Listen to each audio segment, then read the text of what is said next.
The area in which we're in which Alte Schönhauserstraße 4 and the neighbouring houses are located, used to be known as the Scheunenviertel, an area known to have been the place where many poor Jewish people, often from Eastern Europe, ended up settling. Many of those individuals fleeing anti-Semitic measures, coming to Berlin for hope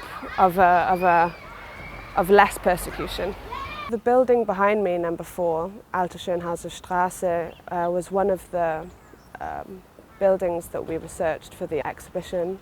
Many Jewish residents lived here between 1939 and 1945. 76 people for sure. Many of those individuals were living in what we would call forced homes or forced accommodation. In fact, 56 people were deported from the building. Actually, the buildings on either side, number 5 and number 3, as well as the building opposite across the road, number 58, were also used for forced accommodation, and in total we know of 176 people who were deported from these 4 properties alone. The former owner of the building was a Jewish man called Leo Blatt. He lived in the building from 1920 with his wife, Silly, in the 2nd floor.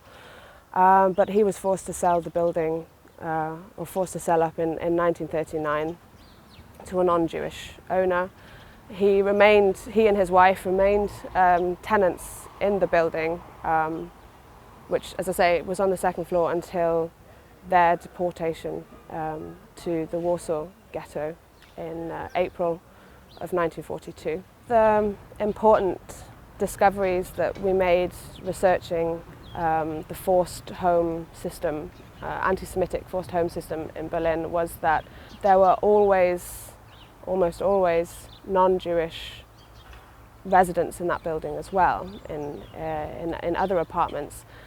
And eventually regulation was implemented that the houses, the apartments that had Jewish residents in them had to be labelled, had to be marked, similarly to how the individuals themselves had to wear this kind of yellow star on their chest.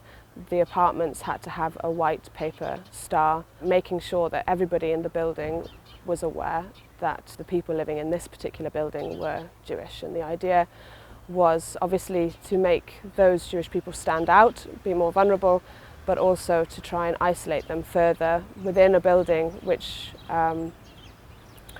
had non-Jewish tenants in it.